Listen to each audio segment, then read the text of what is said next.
Welcome to Strip Cover Lit, where we squeeze the bigger picture out of literature. I am Adrian Fort, and we are here for another poetry discussion, which will take place in two separate playlists here on the channel. Number one being the poetry discussion playlist, but number two, the Edgar Allan Poe playlist here on the channel.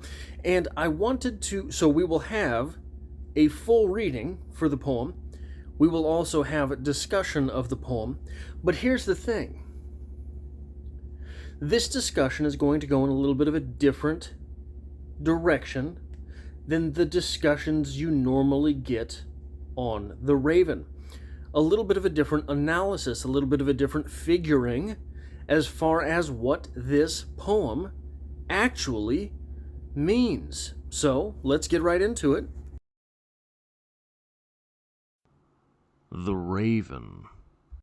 Once upon a midnight dreary, while I pondered, weak and weary, over many a quaint and curious volume of forgotten lore, while I nodded, nearly napping, suddenly there came a tapping, as of someone gently rapping at my chamber door. "'Tis some visitor," I muttered, "tapping at my chamber door. Only this and nothing more." Ah, distinctly I remember it was in the bleak December, and each separate dying ember wrought its ghost upon the floor. Eagerly I wished the morrow, vainly I had sought to borrow from my book's surcease of sorrow for the lost Lenore, for the rare and radiant maiden whom the angels name Lenore, nameless here for evermore. And the silken, sad, uncertain rustling of each purple curtain thrilled me, filled me with fantastic terrors never felt before, so that now, to still the beating of my heart, I stood repeating, "'Tis some visitor entreating entrance at my chamber door, some late visitor entreating entrance at my chamber door. This it is, and nothing more." Presently my soul grew stronger, hesitating then no longer. "Sir," said I, "or madam, truly your forgiveness I implore. But the fact is I was napping, and so gently you came rapping, and so faintly you came tapping at my chamber door, that I scarce was sure I heard you. Here I opened wide the door. Darkness there and nothing more. Deep into that darkness peering, long I stood there, wondering, fearing, doubting, dreaming dreams no mortal ever dared to dream before. But the silence was unbroken, and the stillness gave no token, and the only word there spoken was the whispered word, "Lenore?" This I whispered, and an echo murmured back the word, "Lenore." Merely this, and nothing more. Back into the chamber turning, all my soul within me burning, soon again I heard the tapping somewhat louder than before. "Surely," said I, "surely that is something at my window lattice. Let me see then what the threat is, and this mystery explore. Let my heart be still a moment, and this mystery explore. 'Tis the wind, and nothing more." Open here I flung the shutter, when with many a flirt and flutter in there stepped a stately raven of the saintly days of yore. Not the least obeisance made he, not a minute stopped or stayed he, but with mien of lord or lady perched above my chamber door, perched upon a bust of Pallas just above my chamber door, perched and sat and nothing more. Then this ebony bird beguiling my sad fancy into smiling by the grave and stern decorum of the countenance it wore. "Though thy crest be shorn and shaven, thou," I said, "art sure no craven, ghastly, grim, and ancient raven wandering from the nightly shore. Tell me what thy lordly name is on the night's Plutonian shore. Quoth the raven, Nevermore. Much I marveled this ungainly fowl to hear discourse so plainly, though its answer little meaning, little relevancy it bore, for we cannot help agreeing that no living human being ever yet was blessed with seeing bird above his chamber door, bird or beast upon the sculptured bust above his chamber door, with such a name as Nevermore. But the raven, sitting lonely on the placid bust, spoke only that one word, as if his soul in that one word he did outpour. Nothing farther than he uttered, not a feather then he fluttered, till I scarcely more than muttered, Other friends have flown before. On the morrow he will leave me, as my hopes have flown before. Then the bird said, Nevermore.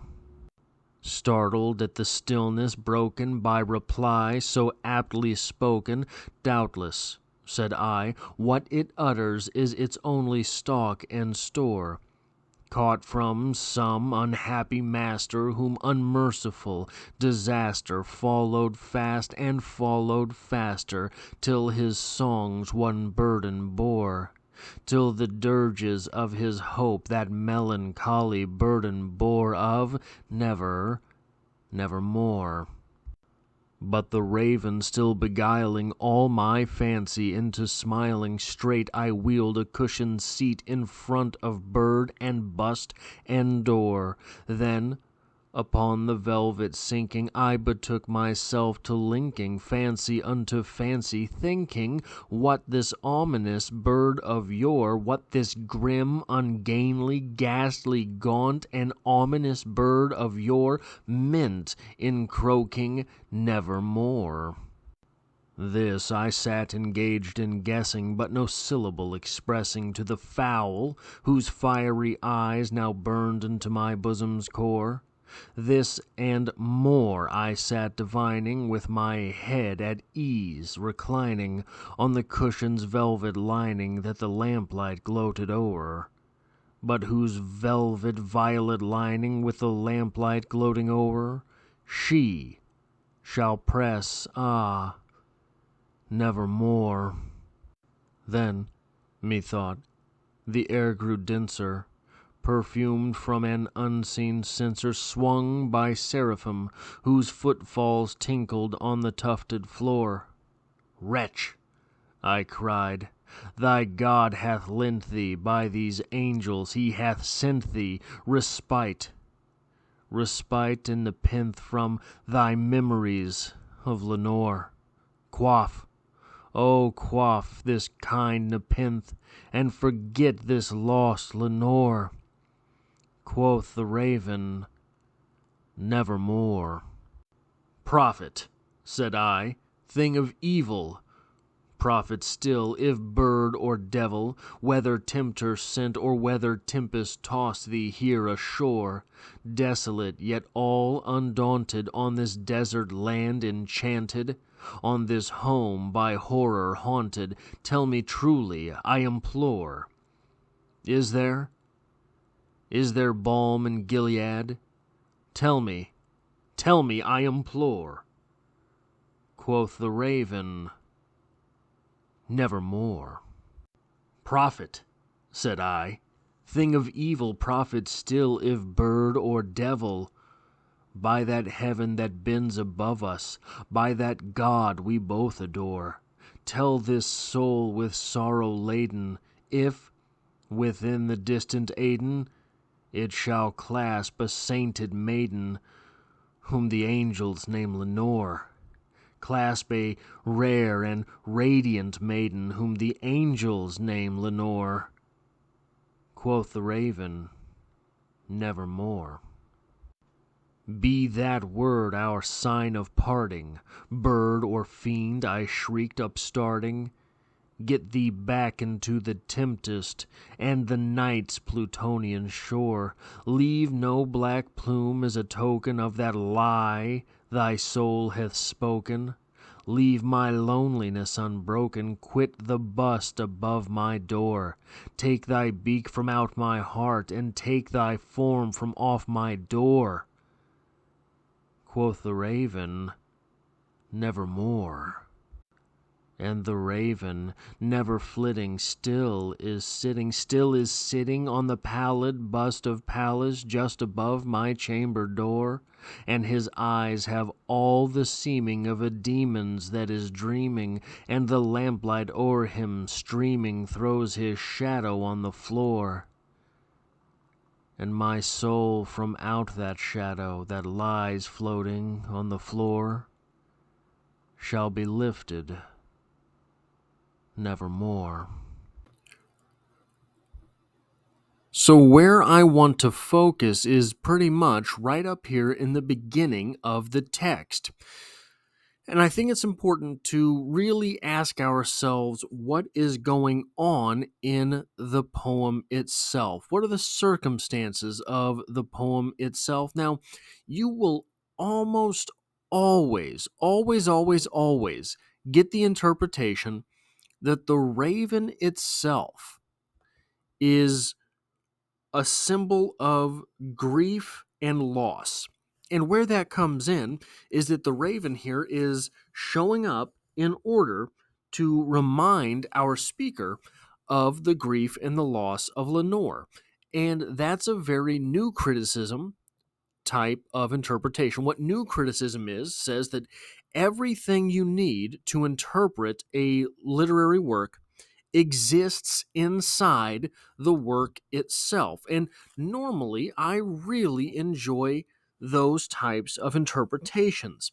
Normally, that is where I like to build a reading. That is where I like to spend my time as a reader, because I believe that if it is in the text to an individual, that is part of what becomes transcendent about literature.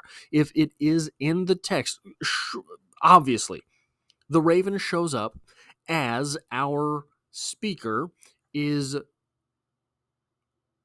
really coming to terms with grief and loss. But that's not classically what ravens symbolize. And we'll get back to that in a minute. So let's take a step back and look at what is happening at the beginning of this poem. Once upon a midnight dreary, while I pondered, weak and weary, over many a quaint and curious volume of forgotten lore. So our speaker here is reading. Our speaker here is spending time in literature. Our speaker here is looking at the stories of the past. And as our speaker is looking at these stories of the past, he begins to doze off. Our speaker is on the precipice of falling asleep, a state of ultimate relaxation, sleep, a feeling of primordial safety. You don't fall asleep when you're in danger. Sleep largely is when the mind subsides, the human mind subsides. We get all of these weird and crazy dreams, but we don't really get to say what they're going to be. We don't really have any actual means of interpretation, no matter what Freud would like to have you think.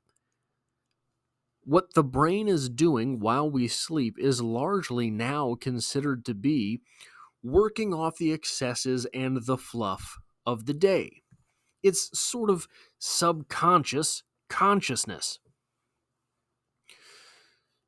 But sleep is when the body relaxes. You fade away, you fall away, you doze off, you go to sleep, and you are, for a while, relaxed, kaput. You're not thinking, you're not using the human portion of the brain. So now that we understand that, now that we understand that our speaker is on the precipice of relaxing, And remember, he is weak. He is weary. Why? Why is he weak? Why is he weary? Is it because our speaker is not getting enough sleep? As someone who works overnights, I can tell you it'll do it to you. So perhaps we have from this reading the fact that our speaker is sleeping poorly, and while he is looking through some literature, spending time with older signs and symbols, he starts to relax and fall asleep. Then the raven enters. Now, we get the question of what do ravens symbolize classically? Not new criticism, but sort of classically, what do ravens symbolize? Ravens largely symbolize intelligence. Very smart birds. In a roundabout way, they sort of symbolize wisdom on top of knowledge. The two are not the same. They sometimes symbolize a knowledge which is external to the human realm. And often, in this same sort of way, they foretell transition. Think about Odin, the story of Odin. So, ravens really, really, really symbolize knowledge, intellect, and thought. All of the sort of interpretations that we have for what a raven means in the deeper psyche of the human is about intelligence. What is intelligence if it's not what we consider the human part of our existence? We are absolutely in love with the intellectual portion of our being. That's the frontal lobe. That is the part of us that makes us us. We are in love with the conscious process of being alive. And rightfully so, right? Look at all of the wonderful things we get to do with that portion of us, which makes us us. It's not just opposable thumbs. So ravens sort of symbolize the human part of being human. Ravens symbolize knowledge. Okay, great. Now what about Lenore? Lenore is gone. Lenore is a former love.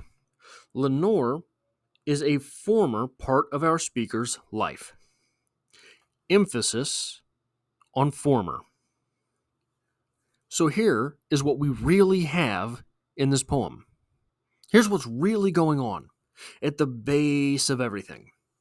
Our speaker, strung out on sleeplessness, is on the verge of passing out. And as he's about to drift off, his intelligence, the raven, his frontal lobe, wakes him up and says, "Hey, remember Lenore?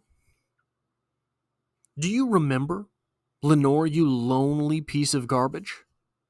I know that you do, and you will never forget her. You remember Lenore. You will always regret Lenore. You will be without Lenore nevermore." You've been on the precipice of sleep. You've been dozing off some night and thought, "Oh, I'm going to figure out God." And all of a sudden, you're up until 3 a.m, the witching hour. All of a sudden, you can't sleep that night. You've been on the precipice of sleep, and something from your past, some cringy memory, has woken you up to haunt you, to keep you from relaxing and falling asleep. That is what this poem is about. Our speaker is on the verge of falling asleep, and he is reminded of his terrible past. He is reminded of that regrettable thing that he wants. He wants to have Lenore. He will never have Lenore. And his smart brain, his intelligent part, is waking him up to remind him, hey, your life sucks, and it's gonna. That is what this poem really is about on the basis level. And that, look, it's an expertly written poem. You can't read this thing without rhythm. You have to rhyme this poem. You can't miss those beats. It doesn't let you. It sucks you in and makes you correct and on rhythm. That's very hard to do. Not only that, it is a narrative poem. It moves you from place to place within it. That also very hard to do. It is a long poem. 16 verses, 18 verses, I believe. That is a long poem. All of these things are very good, but the reason that this poem lives forever is because it strikes us.